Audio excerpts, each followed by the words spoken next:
वो 7 दिन यानी आजादी के ठीक पहले वाले 7 दिनों की कहानी। 13, 14 और 15 अगस्त की रात को ऐसा मुल्क में बहुत कुछ हुआ जिसके बारे में आज भी लोगों को ठीक ठीक नहीं मालूम। यह अफरा तफरी का वक्त था। देश के इतिहास में ऐसे मौके कम ही आते हैं जब लोगों को मालूम ना हो क्या क्या कुछ चल रहा है और क्यों हो रहा है।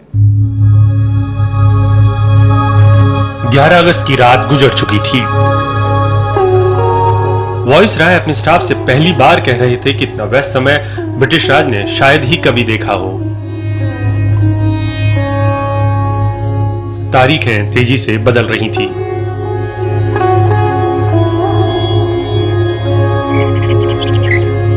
दूसरी ओर पाकिस्तान की हालत खस्ता हो चुकी थी।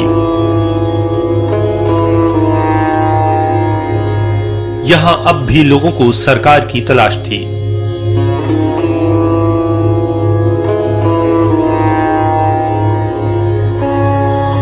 क्योंकि जो सरकारी कर्मचारी थे वो अब यहां से नदारद थे।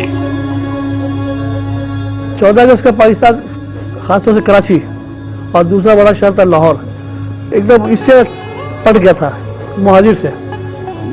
रहने को लोगों को घर नहीं था, मकान नहीं था। कहाँ? वहाँ रिफ्यूजीज के बाद कराची में।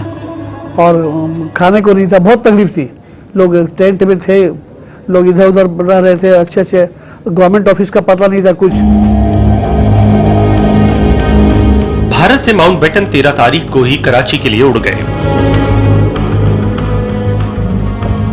एयरपोर्ट पर माउंटबेटन अपनी पत्नी के साथ उतरे। तब स्वागत ब्रिटिश फौज की टुकड़ी ने ही किया। ये टुकड़ी अब पाकिस्तान में ही रहने वाली थी।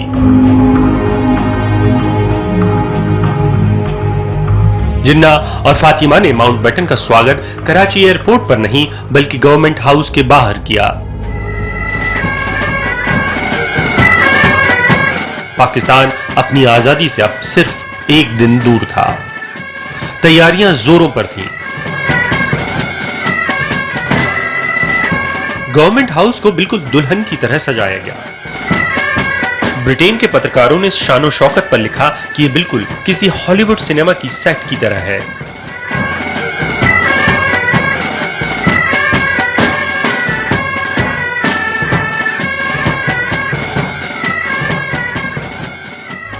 तैयारियों के बीच यह भी तय हुआ था कि माउंटबेटन और उनकी पत्नी के आने की खुशी में दोपहर को बड़ा खाना रखा जाएगा।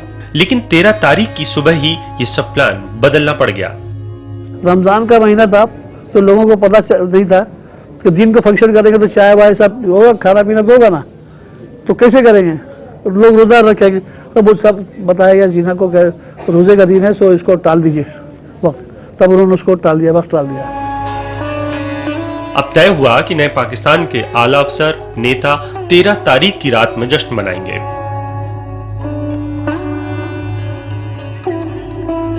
माउंटबेटन अपनी पत्नी के साथ थे, लेकिन इस खाने के दौरान ही उन्हें लियाकत अली की बीवी और जिन्ना की बहन फातिमा ने घेर लिया। उस दिन रात को जब खाना हो गया था तो माउंटबेटन ने लिखा है कि उनके एक बाजू में ये फातिमा जिन्ना बैठी थी और दूसरे बाजू में लियाकत अली खां की बीवी बैठी थी, और दोनों उनकी बहुत खिंचाई कर रहे थे कि पहले 14 तारीख को इनकी आज़ादी हो गई, दूसरे दिन भारत की होने तो मध्यरात्रि को होने वाली थी, मिडनाइट को।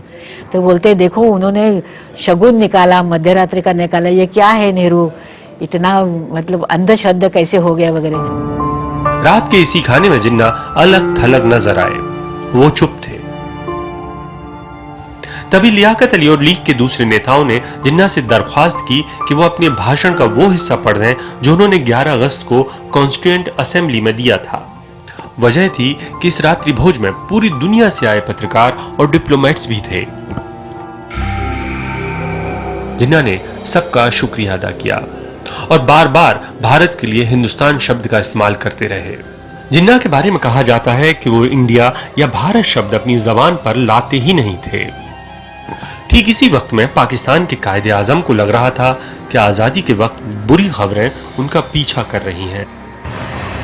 तय हुआ था कि जिन्ना एक घोड़ा बग्घी से सिंध प्रांत की असेंबली तक जाएंगे और शपथ लेंगे, लेकिन इसके पहले की तैयारियां पूरी होती एक घोड़ा मर गया। अब प्लान तुरंत बदलना था। नए पाकिस्तान में कार का इंतजाम करना था, वो गाड़ी जो जिन्ना के साथ साथ चल सके। पाकिस्तान जिसने बनवाया है उनको लेकर जाने के लॉर्ड माउंटबेटन भी साथ में जा रहे थे। तो एक हिंदू, मेरे अभी नाम याद नहीं है, हिंदू एक व्यापारी था, उन्होंने अपनी गाड़ी दे दी और वो गाड़ी शेवरलेट गाड़ी थी शायद, लेकिन वो पुरानी हो चुकी थी। तो 2 दिन में उसको रंग वंग करके एकदम ठीक ठाक, एकदम अच्छी आलीशान बना के, ओपन डोर मतलब उसका छत निकाल के वो दोनों निकल पड़े।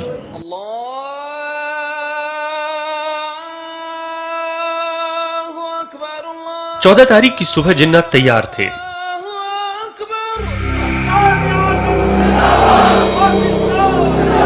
अब तक खुफिया जानकारियां मिल चुकी थी कि कुछ लोग जिन्ना को मारने की कोशिश कर सकते हैं, इसलिए तय हुआ कि जिन्ना पूरी सुरक्षा में जाएंगे। चप्पे चप्पे पर फौज और पुलिस वाले सुरक्षा में लगा दिए गए। एक खुली कार में जिन्ना थे तो पीछे वाली गाड़ी में फातिमा अली और माउंटबेटन की पत्नी। रास्ते में हजारों की भीड़ नए गवर्नर जनरल के स्वागत के लिए खड़ी थी। माउंटबेटन ने बताया कि आई एम वेरी हैप्पी कि ये हम आज से आप आजाद हो गए वगैरह सब, और उसी गाड़ी से वापस आ गए। और दोनों तरफ से इतनी भीड़ बनी चुकी थी, बहुत ज्यादा भीड़ थी दोनों तरफ। पाकिस्तान जिंदाबाद के नारे लगाए जा रहे थे, जिन्ना की नारे लगाए जा रहे थे जिंदाबाद के, लेकिन माउंटबेटन के नहीं लगाए।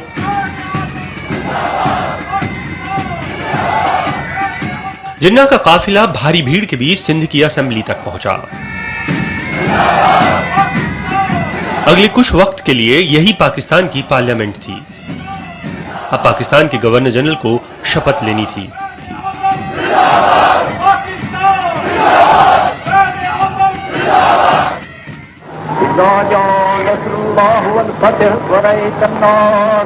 औपचारिकताओं के बाद शपथ हुई। True faith and allegiance to the Constitution of Pakistan as by law established. और असेंबली में तालियां गूंजने लगी। पाकिस्तान अब भी जिन्ना को सपने से कम नहीं लग रहा था। लेडी माउंटबेटन और फातिमा अली जिन्ना उन औरतों में से थीं जो इस वक्त यहां मौजूद थीं। शपथ पूरी हुई, लेकिन जिन्ना को मारने का खतरा अब भी बना हुआ था।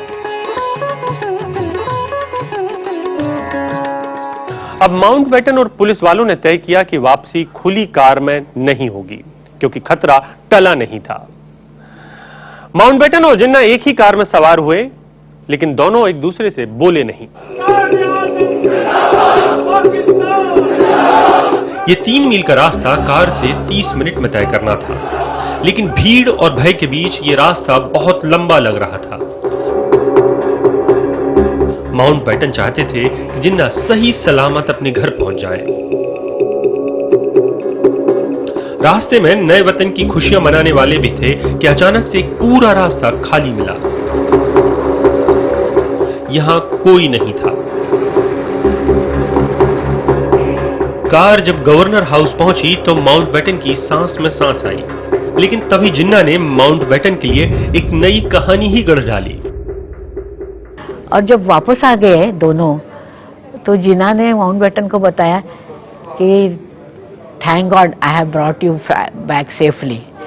उनको लगा था कि मेरी वजह से माउंटबेटन सेफली आए हैं, और जाहिर था कि माउंटबेटन साथ में थे, इसीलिए कुछ हो नहीं रहा था। ऐसा नहीं था कि पाकिस्तान बनने का जश्न सभी जगह था। इस रस्म में लाहौर शामिल नहीं था। उसकी किस्मत अधर में लटकी हुई थी।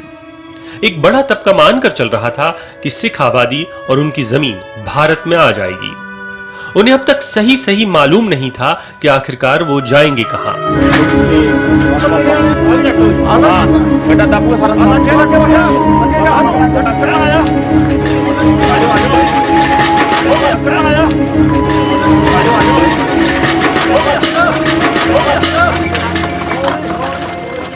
पाकिस्तान बन गया 14 तारीख को, और लाहौर कहाँ जाएगा, हिंदुस्तान में जाएगा भारत में जाएगा, ये पता नहीं था उस दिन। 14 तारीख को पता नहीं था। 14 अगस्त की दोपहर में कई पुलिस अफसर अपना पदभार पाकिस्तानियों को सौंप रहे थे। लाहौर में तो ये कवायद चल ही रही थी, अमृतसर में भी अफसर एक दूसरे को काम सौंपने की आखिरी औपचारिकताएं पूरी कर रहे थे। इसी समय अंग्रेज अफसरों ने वो लिस्ट भी पाकिस्तान और भारतीय अफसरों को सौंपी जिसमें इन्फॉर्मर्स के नाम थे। यही वो लोग थे जो अब तक ब्रिटिश हुकूमत को सब कुछ बताते आए थे। पाकिस्तान पहुंच चुके कई बड़े लीडर के परिवार अब भी भारत में थे। लियाकत अली खान पाकिस्तान के प्रधानमंत्री होने वाले थे, लेकिन उनके परिवार का एक हिस्सा अब भी मुंबई में ही था। His daughter-in-law was in with me, Safiya Khan. He was with me. She said कि सुहिराविन हम यहाँ मनाएंगे, हम वहाँ नहीं जाएंगे, पाकिस्तान में नहीं जाएंगे, हम यहाँ मनाएंगे। 14 अगस्त का पाकिस्तान और उसकी तकदीर पर कही गई बातें। आखिरकार वो शख्स कौन था जिसने 1947 में ही लिख दिया था आज के पाकिस्तान का भविष्य? बताएंगे बस थोड़ी ही देर बाद।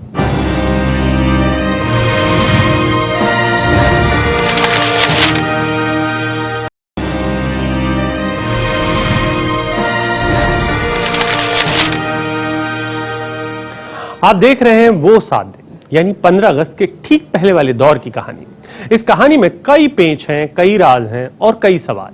दिलचस्प होता है उस दौर की किताब को इस तरीके से पलटना, क्योंकि इससे आप आज को समझ सकते हैं, आप आज के पाकिस्तान को जान सकते हैं। ब्रेक के पहले हमने कहानी जहां छोड़ी थी, अब बात उसके आगे है। इधर पूर्वी पाकिस्तान में ढाका को राजधानी चुन लिया गया। देश के इस हिस्से में जब नए मुख्यमंत्री पहुंचे तो लगा कि ढाका और उसके आसपास के इलाके में कहीं भी पाकिस्तान का झंडा नहीं है। वैसे पाकिस्तान के कई इलाकों में ऐसा ही हाल था। इसके बारे में टाइम मैगजीन ने उस वक्त में लिखा, यह आश्चर्य है कि जनता में इस आजादी को लेकर वैसा उत्साह ही नहीं है जिसकी उम्मीद की गई थी। ऐसा लग रहा था कि मानो देश के जन्म के वक्त ही कोई खतरा सिर पर लटक रहा हो। 14 अगस्त के पाकिस्तान को समझना इसलिए भी दिलचस्प है क्योंकि उस दिन धर्म के नाम पर नया मुल्क बनने जा रहा था। आने वाले दिनों में जो कुछ उसकी रियासत में हुआ वो ये बताने के लिए काफी है कि कैसा पाकिस्तान का सपना दिखाया गया और दरअसल कैसा पाकिस्तान बना। 14 अगस्त को अगर पाकिस्तान हकीकत बनने जा रहा था तो ये जरूर मानिए कि सबसे ज्यादा वो मुसलमान परेशान थे जिन्होंने भारत की धरती में रहने का फैसला लिया था। पाकिस्तान बनने का मतलब और मुसलमानों की कमजोर होती आवाज, यह खतरा सबसे पहले कांग्रेस के मौलाना अबुल कलाम आजाद ने देखा। मेरे भाई, ये ऐलान दरअसल न तो हिंदुस्तान के मफाद में था न मुसलमानों के मफाद में, इससे सिर्फ बरतानवी मफाद की हिफाजत मकसूद थी। मौलाना अबुल कलाम आजाद का ये भाषण सुनिए और समझिए क्या थी पाकिस्तान की हकीकत। अलग रियासत कायम कर देने से बरतानिया को बर्रे सगीर में अपने पांव टिकाने का मौका हासिल हो जाता था।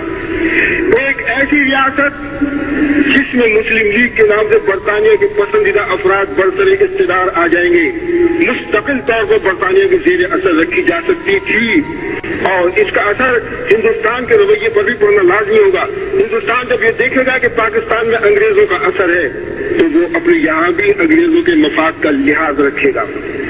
आखिरकार 14 अगस्त 1947 को हिंदुस्तान तकसीम कर दिया गया।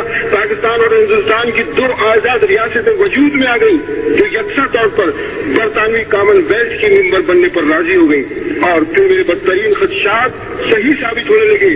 एक फिरका दूसरे फिरके का बदतरीन दुश्मन बनकर कत्ले-आम, गारतगरी और लूट मार कर उतर आया।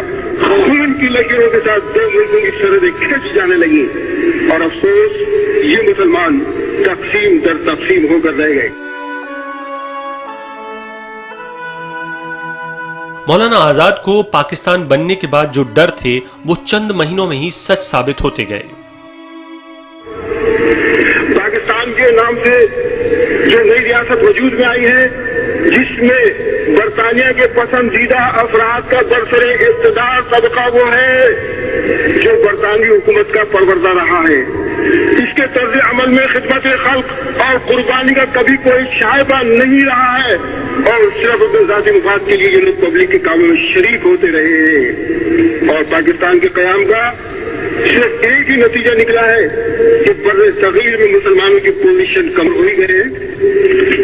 ये हिंदुस्तान में रह जाने वाले करोड़ों मुसलमान जो अब तक हिंदुओं के जुल्म और इंतकाम का शिकार रहेंगे, पाकिस्तान के बसने वाले मुसलमान इनकी कोई भी मदद न कर सकेंगे। और इसी तरह से पाकिस्तान में बसने वाले मुसलमान जिस माशरती इक़्तिसादी कमजोरी और सियासी पसमानदगी का शिकार रहेंगे, ये हिंदुस्तान में बसने वाले मुसलमान उनकी कोई मदद न कर सकेंगे। जिन्ना कोशिश करते रहे कि धर्म के नाम पर बने देश को सेकुलर बना दें। It will be our constant effort to work for the welfare and well-being of all the communities in Pakistan. And I hope that everyone will be inspired. लेकिन ऐसा हुआ नहीं। अलबत्ता उनके वो भाषण जो 11 से 14 अगस्त के बीच दिए गए, उनके सबूत ही गायब किए जाने लगे। And will show their political and civic virtue which those that made a great nation. और हर एक का धर्म अपने अपने घर में रहेगा। Everybody is free to go to their temples, churches वगैरह। तो ये बात हो गई कि लियाकत अली खान तो उनके प्राइम मिनिस्टर थे ना, उन्होंने उस टाइम तो लाइव ब्रॉडकास्टिंग तो था नहीं, रिकॉर्ड किया गया था। तो दूसरे दिन जब वो ब्रॉडकास्ट किया पाकिस्तान के रेडियो पर, तो वो जो था ना मजकूर बोलते उसको, वो हिस्सा निकाल दिया था। पाकिस्तान की नींव में बैठा डर धीरे धीरे बढ़ने लगा। वो सच से पीछे भाग रहा था जो बीते कल में भारत और पाकिस्तान की विरासत को एक बताता था। पाकिस्तान लिया इसका मतलब है हिंदुस्तान का नाता तोड़ दिया। लेकिन हम लोग दोनों इतने सांस्कृतिक तौर पर इतने मिले जुले हैं। हमारा संगीत, नाटक, पहनावा, बात करने का तरीका, खाने पीने का तरीका, इतना सब समान है। तो पाकिस्तान में वहां जाके सबको अलग कर दिया। They denied the whole history, cultural bondage with India. Pakistan ने आजादी के दिन से ही उन सबूतों को अलग करने की ठान ली जो उसे भारतीय पहचान से जोड़ते थे।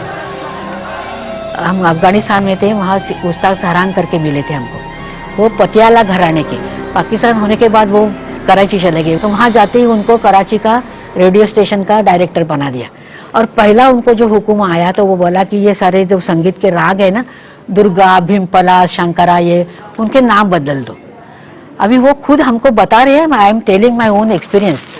तो वो बता रहे थे कि अभी क्या रोऊं उनके सामने, दुर्गा का नाम क्या मैं फतिमा राग रखूं, ये नहीं हो सकता। तो उन्होंने उनको समझाया ये बहुत सालों से आ रहा है, इनके नाम नहीं बदल सकते हम लोग।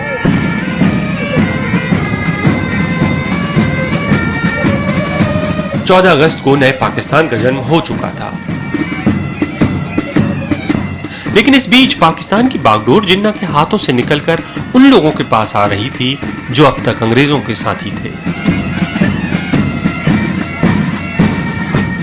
सवाल कई हैं, लेकिन सच यही है कि पाकिस्तान के जिस सपने के लिए लाखों लोग यहां से वहां गए, उस पाकिस्तान का मिलना अब भी बाकी है। कल हम बात करेंगे 15 अगस्त के जश्न की, और बात करेंगे कि आखिरकार 14 अगस्त की रात को माउंटबेटन क्या कर रहे थे।